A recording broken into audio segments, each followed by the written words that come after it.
మక్కటి న్యాయం అనుకుంటున్నాను నేను. చెప్తాను ఈ వాక్యాన్ని గురించి, జాగ్రత్తగా వినండి.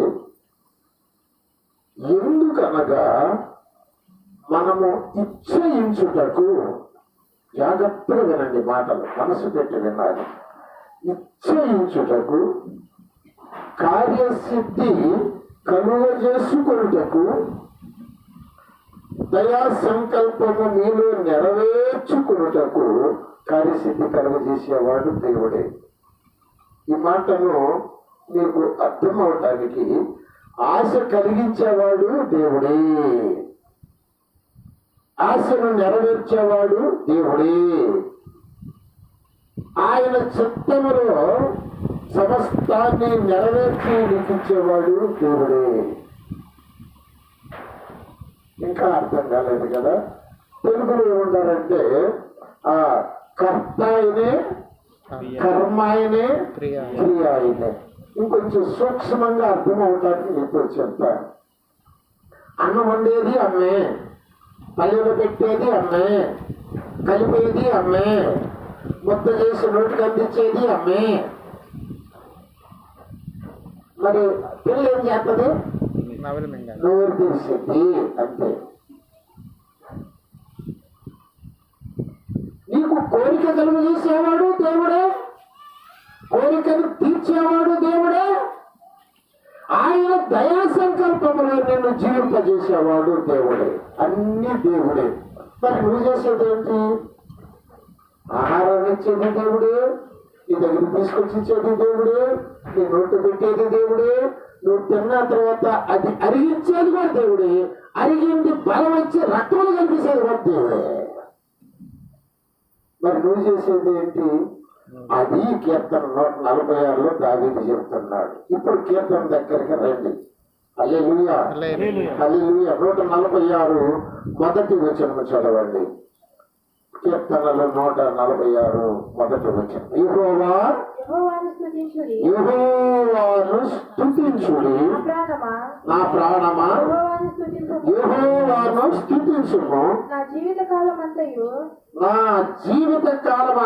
అంతయు హల్లెలూయా. ఈ మాట దావీదు యోధా అరణ్యములు అంటున్నాడండి. యోధా అరణ్యములు అంటున్నాడు. ఇది గమనించి ఒకసారి యోధా అరణ్యం దగ్గరికి వెళ్తాం. యోధా అరణ్యములో దావీదు జీవితంలో ఏం జరిగిందయ్యా అంటే 1వ సమూయేలు గ్రంథము 30వ అధ్యాయము 1 నుండి 6 వచనాలు గబగబా చదవండి. ఎవరన్నా బాగా స్పష్టంగా చదివేవాళ్ళు. నేను ఎన్నాళ్ళు బ్రతుకుతానో ఈ భూమి మీద, ఏదైనా సరే, భార్యలు బాని, బిడ్డలు బాని, ఆస్తులు బాని, అంతస్తులు బాని, పరువు ప్రతిష్టలు బాని, అరణ్యంలోకి వెళ్ళని, ఎవరు దిక్కు లేకుండా వ్యాధితో నేను మనసు పెట్టని, నేను మాత్రం ఒక్కటే ఆపను, నా దేవుణ్ణి స్తుతించడం మాత్రం నేను ఆపను అంటాడు. ఆమేన్. హల్లెలూయా, హల్లెలూయా.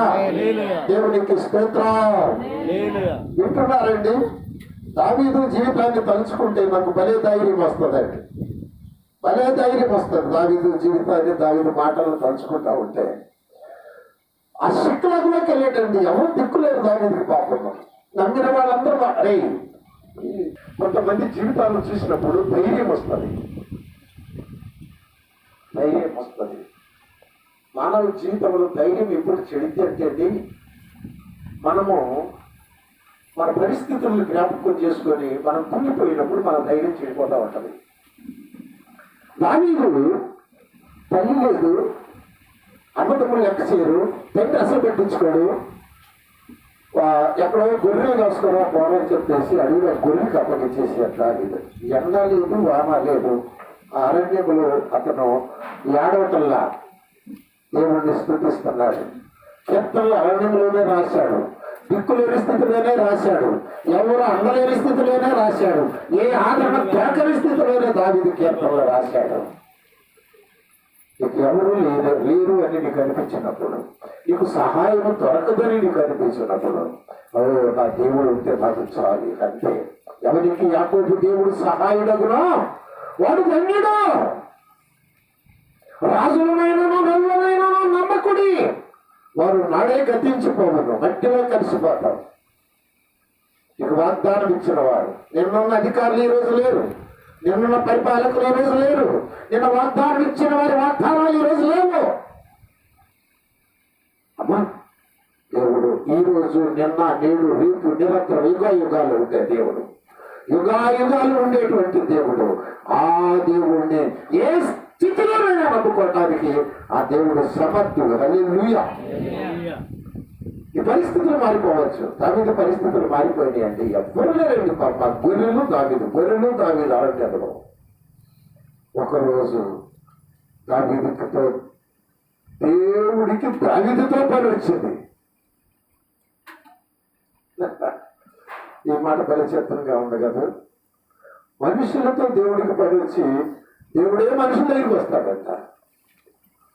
మోషేతో దేవుడికి పని వచ్చింది. మోషే, నా బిడ్డలు ఆ ఫరో చేతులు అల్లాడుతున్నారయ్యా, వాళ్ళను పాలు తేళ్లు ప్రవహించే దేశానికి తీసుకెళ్ళయ్యా. నేను తీసుకెళ్తాను ప్రభువా. వాడు కూర్పు నేను ఎలాగైనా చంపేసేస్తాడు వాడు. నేను చెప్తున్నానుగా మోషే, ఎల్లు, నేను నీకు తోడుగా ఉంటాను. ఆ ఫరో అనే వాడికి నేను దేవుడిగా చేస్తాను. ఇల్లు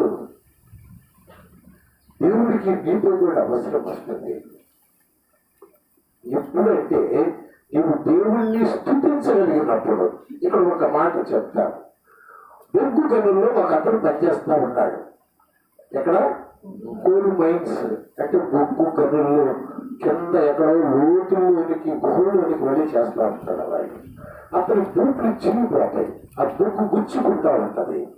అతను మోకరించి ప్రార్థన చేస్తూ ఉన్నాడు. ప్రభువా, నీకు జాలి లేదా? నా బూట్లు చిరిగిపోయింది కదా, కొత్త పనులు కొనుక్కోవటానికి డబ్బులు ఇవ్వకూడదా, నాకు అవకాశం ఇవ్వకూడదా అని ప్రార్థన చేస్తాను.